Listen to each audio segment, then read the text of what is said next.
30 de julio del 2021, INMACAP Temuco, evaluación número 4 de networking.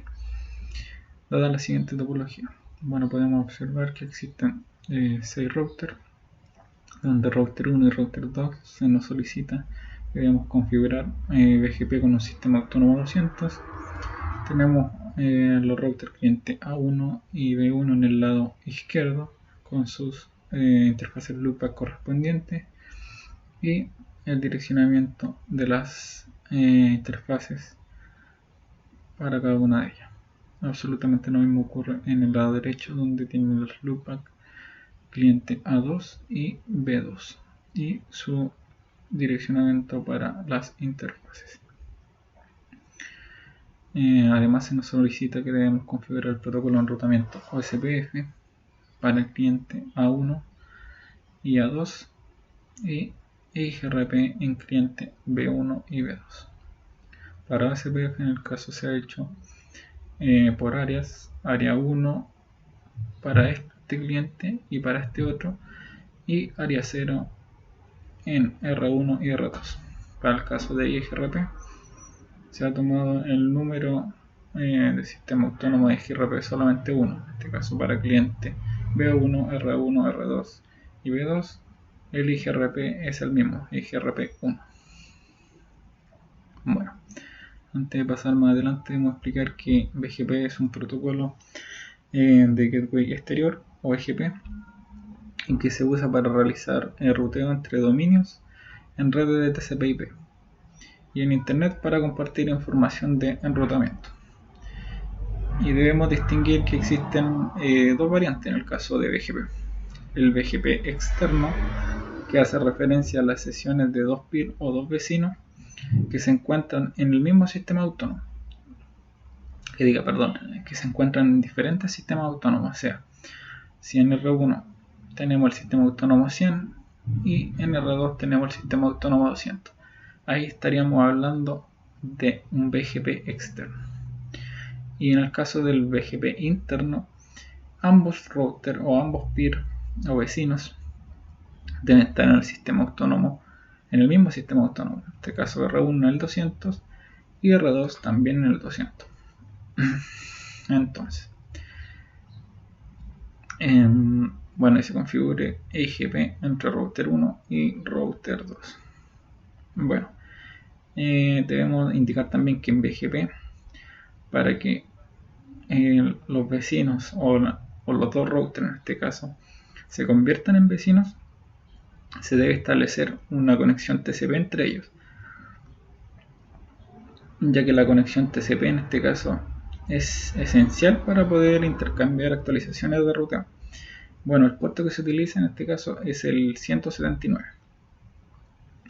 Y una vez que se establece esta conexión TCP, se pueden enviar mensajes de apertura e intercambiar información entre ellos. En este caso pueden intercambiar el número del sistema autónomo, la versión ejecutada de BGP, el ID del router y el tiempo de espera del keep-alive.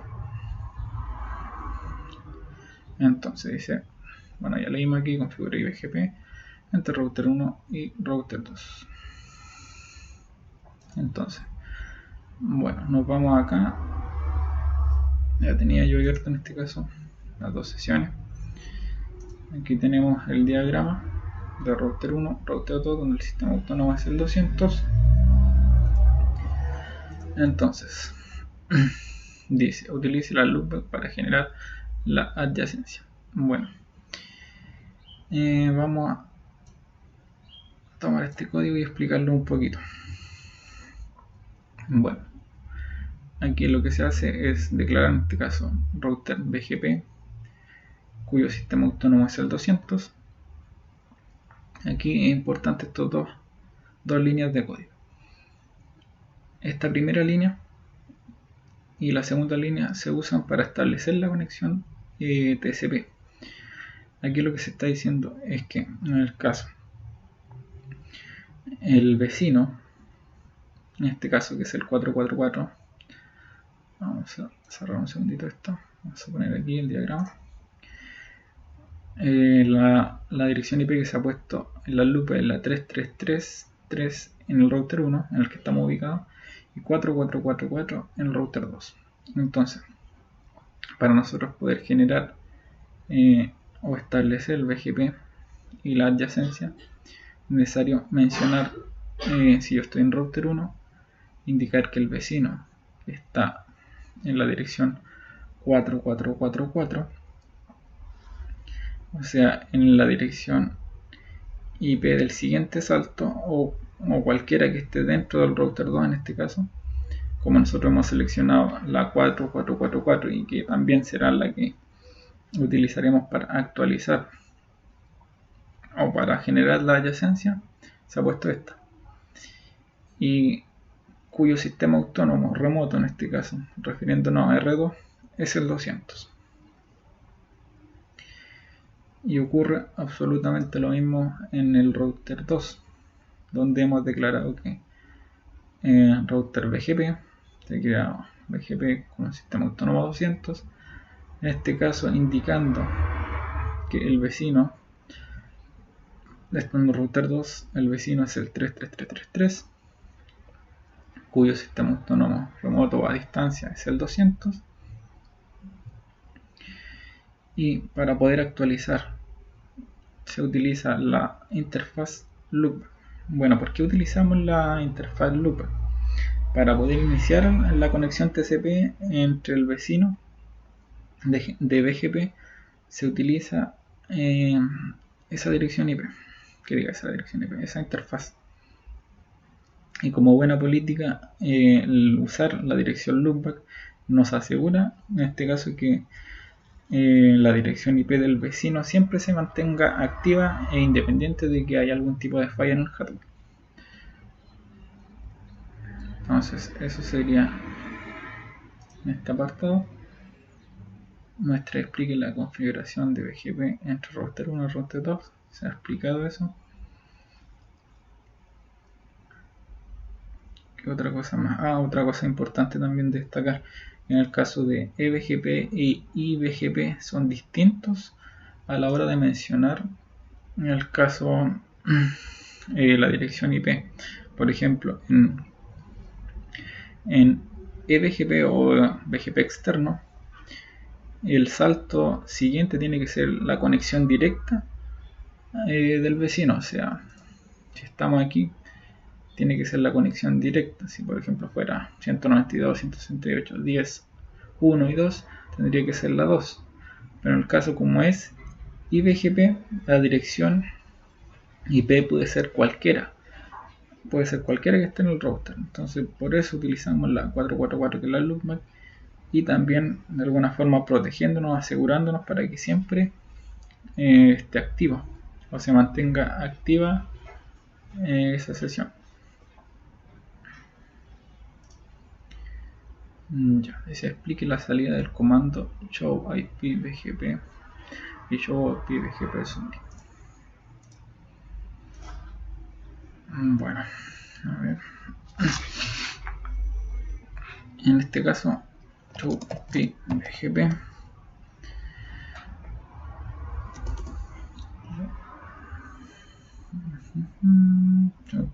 BGP. Perfecto. Bueno, en este caso, en router 1 y router 2, el comando show IP BGP no me muestra absolutamente nada, pero vamos a colocar show IP BGP neighbor, que vamos a detallar aquí un poquito. Bueno, aquí dice que el vecino, en este caso de router 1, es el 4444. Buenos días, amigo. Entonces, continuando con la explicación, hicimos el comando show IP BGP neighbor, donde dice que en el caso del router 1, su vecino es el 4444, donde su sistema autónomo remoto o a distancia es el 200. La versión de BGP es el 4. La idea del router es el 4444. Y aquí otra cosa importante es el estado de BGP y establecido. Entonces eso nos permite de alguna forma corroborar que lo que se ha configurado el BGP está en establecido, en un activo o en idle o en otro estado que a lo mejor no estaría bien realizado. ¿Qué más? Hold time de 180 segundos o tiempo de espera. Y en el caso el Keep Alive, que es el intervalo de vida de 60 segundos. Vamos a observar lo mismo acá en R2, en el caso Show IP BGP Neighbor, donde dice que su vecino, router 1, es el 33333, cuyo sistema autónomo es el 200. La versión de BGP es 4, donde el ID es el 33333 y el estado de la conexión BGP está establecida y por un periodo que ya lleva 2 horas 11 minutos. ¿Qué más? Tiempo de espera 180 segundos, Keep Alive, intervalo de vida 60 segundos. Y también vamos a aprovechar de realizar el comando show IP BGP summary en R1 y show IP BGP summary en router 2. Entonces, bueno, dice que su vecino, vamos en el router 1, su vecino es el 444, la versión de BGP es 4, sistema autónomo 4. Aquí salen los mensajes, el tiempo que estaba establecido y absolutamente lo mismo en el caso de un router 2, donde su vecino es el 3333, la versión 4 de BGP, sistema autónomo 200, los mensajes y el tiempo que estaba establecido o arriba. Bueno, entonces vamos a continuar aquí con el punto 2. Dice: cree la BRF tanto para el cliente A como para el cliente B en cada uno de los routers. Muestre y explique la creación de BRF. Okay. Entonces vamos a ir a R1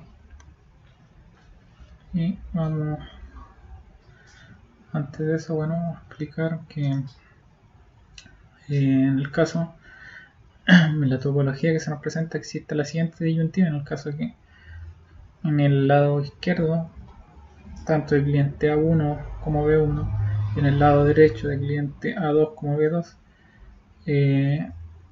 ambos partes tienen en el caso redes similares. En este caso, lado derecho 16.20.0, acá igual, y a este otro extremo lo mismo. Entonces, ¿qué pasa? Que al intentar colocar las direcciones IP, probablemente si asignáramos al cliente 1, asignamos el prefijo o la dirección IP correspondiente en este enlace, y en R1 hacemos lo mismo, eventualmente no va a haber ningún problema, pero a la hora de configurar esta misma dirección IP o el mismo direccionamiento, aquí, bueno, no va a ocurrir un problema, pero cuando lo configuremos en esta interfaz va a decir, en este caso router 1, que existe una superposición de IP, que no se puede porque ya está esa red.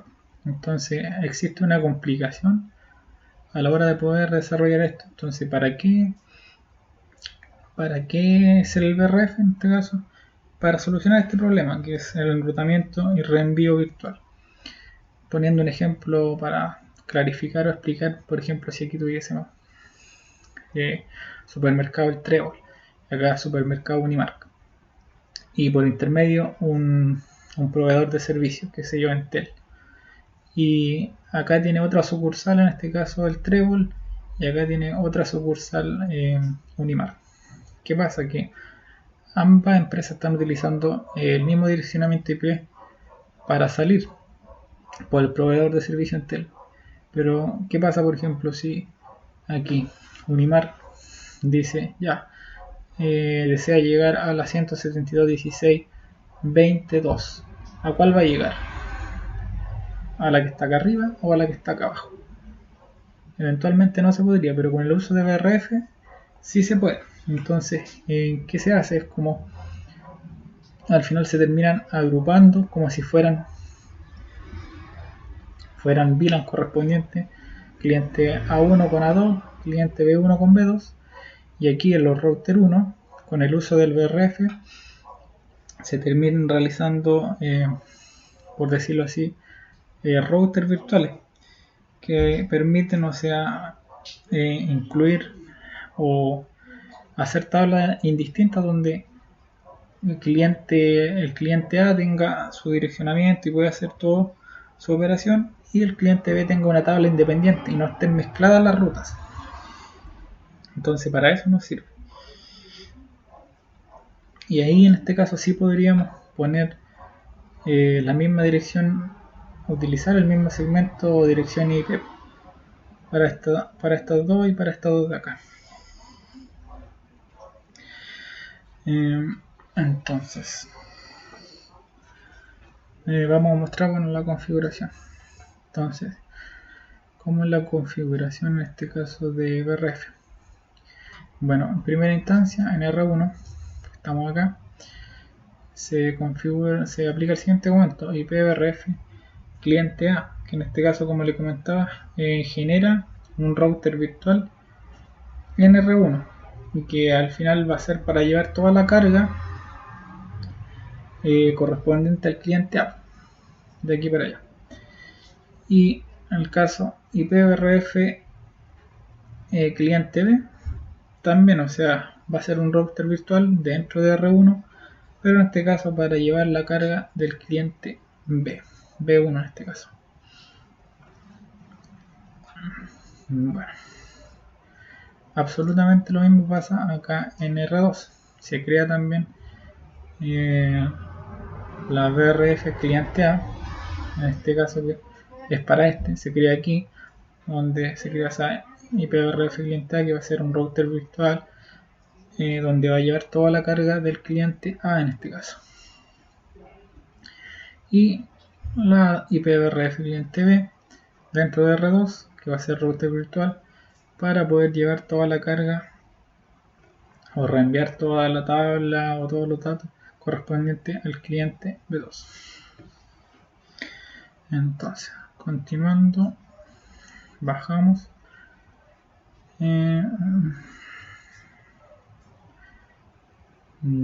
Perfecto, entonces por ejemplo aquí podemos ver que la interfaz Giga 01, que es la que tenemos acá en router 1, no se le asigna la dirección IP tradicional, o sea, de forma común como lo hacemos, porque si lo hiciésemos de esa forma, obviamente ocurriría ese problema, no podríamos utilizar estos dos prefijos a la misma vez, se generaría el problema que habíamos comentado. Entonces, ¿qué se hace?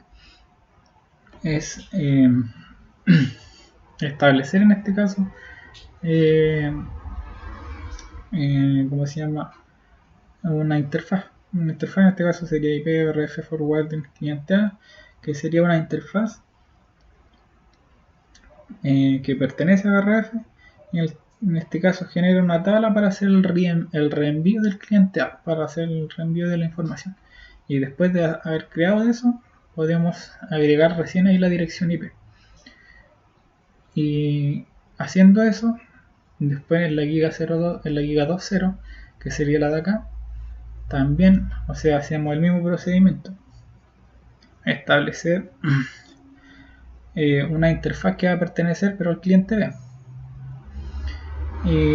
y forwarding, que se hace referencia a la tabla de reenvío o al reenvío de quién, de toda la información del cliente B, y después se asigna el IP. Entonces en este caso no, con esta forma o con BRF podemos poner el mismo direccionamiento IP y no tener conflictos y llevar al final la información por separado, y que no ocurra que lleguen paquetes intercambiados o que el cliente al final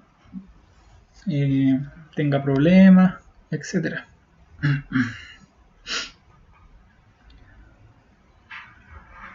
Bueno, entonces mostramos el mismo procedimiento acá en R2. Entonces, bueno, la interfaz Giga 1.0, que sería la correspondiente acá, se aplica el mismo procedimiento que la interfaz que va a pertenecer en este caso para el cliente A, para llevar eso, y con su dirección IP correspondiente. Y el mismo para el Giga 2.0.0, una interfaz correspondiente a BRF para el cliente B y la IP correspondiente. Entonces,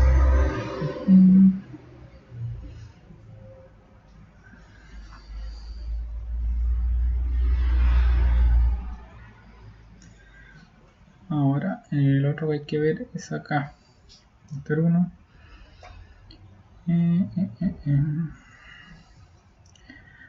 Aquí en este caso, bueno, se utilizan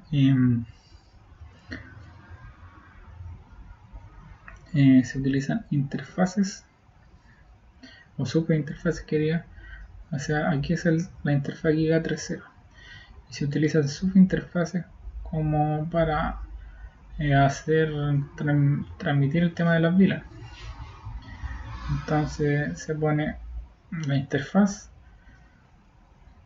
encapsulación .1q y haciendo referencia a la VLAN. En este caso se le asigna el proceso número 10, que va a estar relacionado con el cliente A, y el proceso número 20 de la VLAN para el cliente B. Y la IP también se asigna con el tema de BRF, o sea, no podemos asignarla directamente, siempre tiene que ir con el proceso de BRF correspondiente, tanto en el cliente, tanto que diga la 3010 y la 3020. Y esto mismo ocurre acá, el mismo procedimiento en el caso. También se generan subinterfaces en este caso, en la 3.0, donde se pone encapsulamiento de 1Q 10, el proceso 10 que va a ser para el cliente A, y el proceso 20 va a ser el cliente B, y con el direccionamiento IP correspondiente, en el caso la 02 que es del lado de acá.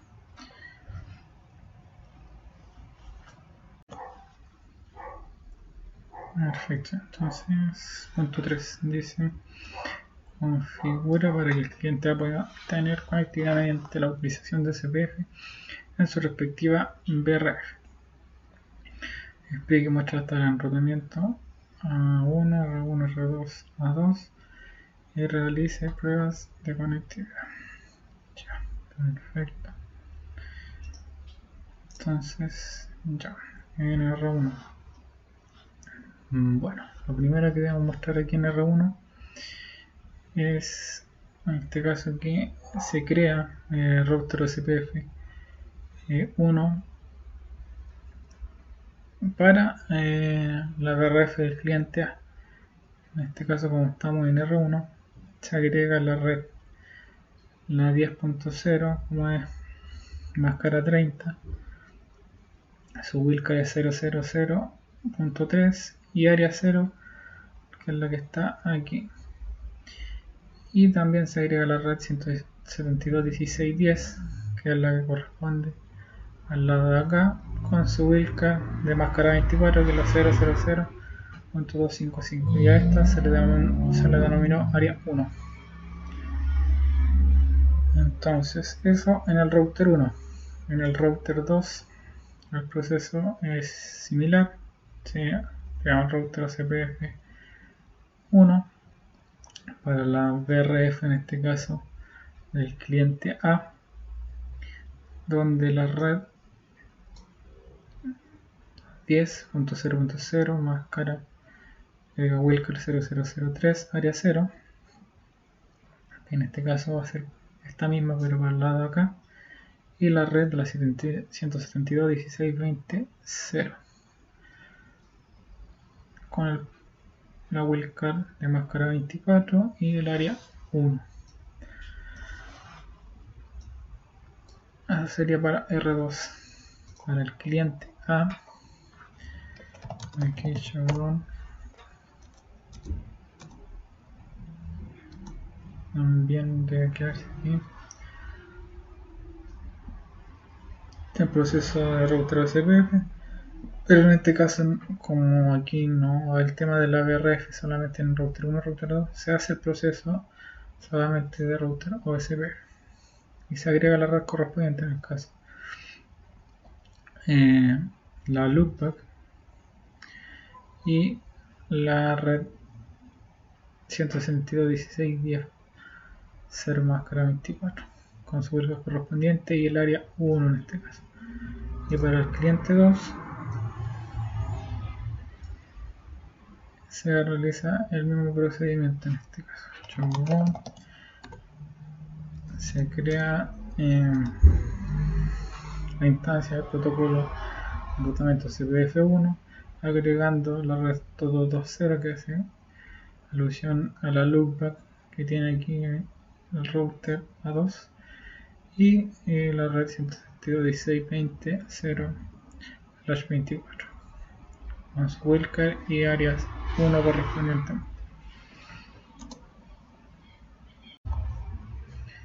Bueno, entonces nos pide explique y muestra la tabla de enrutamiento de A1, R1, R2 y A2. Entonces, A1. Con el comando show IP row mostramos la tabla de enrutamiento. En este caso, bueno, vemos que existe el proceso OSPF de área interna, por ejemplo. Dice que tenemos la, o conoce, en este caso la 2222. Nuestro cliente A conoce la 2222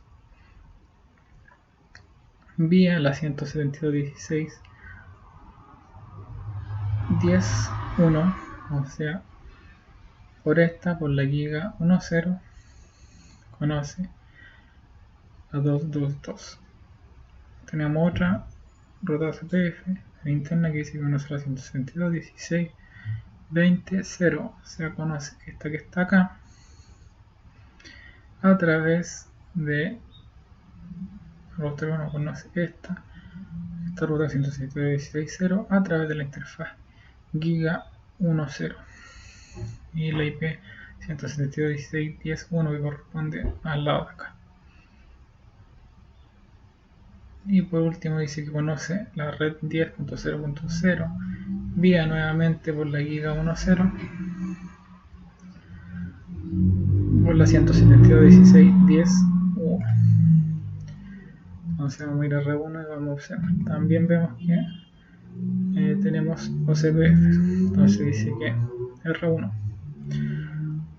conoce la 1.1.1, o sea, la que está acá, por la 162.16.10.2, o sea, por esta interfaz, y a través de la giga 10, que sería la de acá. ¿Qué más? Dice que también conoce la 222, que es la del cliente A2, a través de la 10.0.0.2, que sería la que está acá, por la giga Ethernet 3.0.10. En este caso, que sería las subinterfaces que hicimos. Y conoce también la 172.16.20.0 a través de la 10.0.0.2 por la giga 3.0.10 también. Ahora, router 2. Router 2 dice que OCPF de área interna conoce a la 1, la que está acá, vía la 10.0.0.1, la que está acá, por la 3.0.0.10. Tenemos también aquí que conoce la 2 a través de la 162.16.20.2, o sea, a través de esa. Y la 162.16.10 conoce la de acá, router 2 conoce la red de acá, vía la 10.0.0.1 que está acá. Y por último nos quedaría el cliente A2, que es el de acá. Dice que a través de OSPF de área interna reconoce la red 1111, o sea, nuestro cliente A2 conoce la 1.1.1 a través de la 172.16.20.1, o sea, a través de esta interfaz, por la giga 10, que sale de aquí de router 2. ¿Qué más? Tenemos OCPF, área interna, conoce la 162.16.10.0, a 10.0 la conoce a través de la 162.16.21, o sea, a través de la 21 conoce a 10.0 el cliente 2. UCPF de la interna conoce la 10.0 por la 162.16.21, a través de esta conoce el router del cliente A. Y esa sería la explicación para OCPF. Bueno, entonces realizaríamos en el cliente A una prueba de conexión, realizando un ping a las port 2.2.2, que sería la del cliente A2.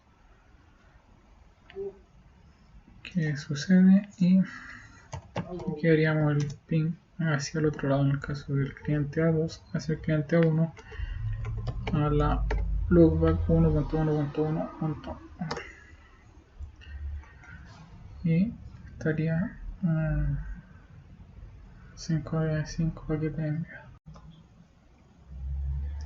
Bueno, entonces punto 4 configure para que cliente B pueda tener conectividad mediante la utilización de IGRP en su respectiva RF. Explique y muestre la tabla de enrutamiento de B1, R1, R2 y A2 y realiza prueba de conectividad entre B1 y B2. Ok. Bueno, yo configuré todo este tema en GNS3, pero no me logró hacer ping. Creo que tengo algo malo, así que lo que hice fue tomar esta misma topología y replicarla. Al final tengo que replicarla en el CML. Entonces, dicho esto, bueno, vamos a proceder a ver aquí la topología en el CML, la misma prueba 4 con los mismos direccionamientos, todo, pero acá sí me tomó y anduvo bien. Entonces, bueno, partamos de cliente 1, cliente B1, que diga. Bueno, la tabla de enrutamiento, pues he hecho WIP route, aquí donde dice directamente conectado. Entonces dice que diga directamente conectado. La D, que significa IGRP, dice que conoce la 2.2.2, que en este caso es la del cliente B2, a través de la 172.16.10.1, o sea, a través de esta interfase él conoce la 2.2.2 del cliente B2 por la interfaz Giga 02. ¿Cuál más dice aquí? Otra que a través de IGRP conoce la 10.0 vía la 172.16.10.1 sobre esto por la Giga Ethernet 0.12, y otra IGRP que sería la 172.16.20, o sea que conoce la de este extremo a través de la 172.16.10, o sea, a través de esta interfaz por la Giga Ethernet 0.12. Ahora nos vamos a router 1. Bueno, aquí puse nuevamente show IP route y vamos a ver aquí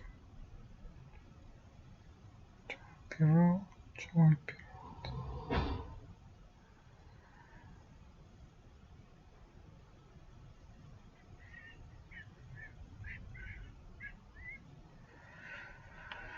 Bueno, aquí entonces dice que el cliente, o sea que conoce la dirección IP 1111 a través de la 172.16.21, o sea, a través de este enlace por la Giga Ethernet 0.12. Dice que conoce la 10.0.0.0 vía la 172.16.20.1, o sea, a través de esta. y la Ethernet 012. ¿Qué más? Dice la 172.16.10, o sea, soluciona esta red 172.16.10 a través de la 162.16.20, a través de esta. El cliente B conoce aquella red. Y bueno, aquí el protocolo.